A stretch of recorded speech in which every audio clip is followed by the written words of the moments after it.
So you have within you a right compass. You will never be lost, igsoon.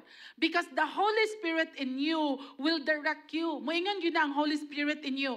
Unsaon man mo pagkabalubi nga no ang answer sa Holy Spirit. Kay di naman ka makadungog karonog. No.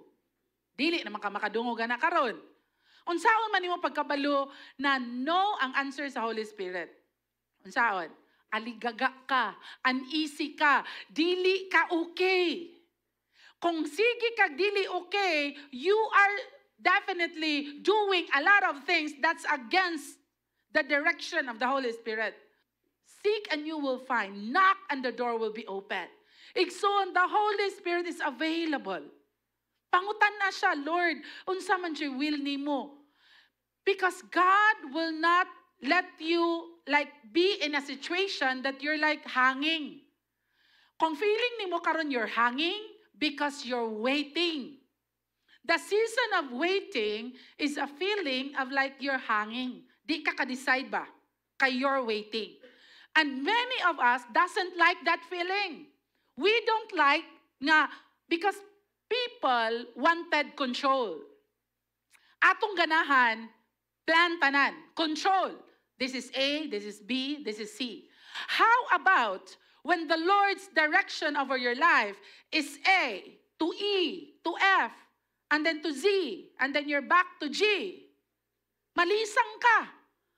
Para dili ka malisang, you surrender to God. Lord, my life is yours. Have it your way. When your attitude is like that, then Lord, what's next? Because the Lord will tell you what's next. He is a God who will not be silent.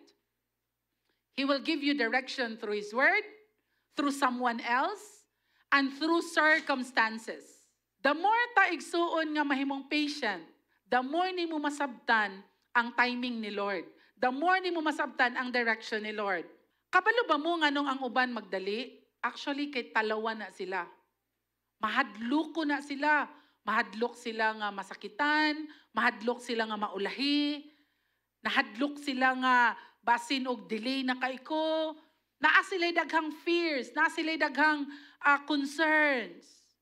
And that's why they want it now. Pero for us to be patient is for us to learn to be courageous. Kanang maisugon ka ba mo atubang sa unsay naa, and then dili ka mahadlok nga mohulat upon the Lord.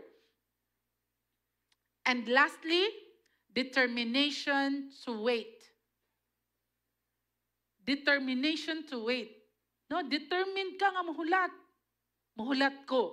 Muhulat ko para sa best para sa kuha. Muhulat ko sa direction ni Lord. And then while waiting, dili ni pasabot na nagtanga ka. Muhulat ka, pero naa kay gibuhat. Dili ning wala kay gibuhat. You have within you the capacity to make wise choices. Kung nasayop ka before, you can make wise choices today. Pwede ni mo saktuhon ang sayop igsoon by understanding the principles of the Word of God.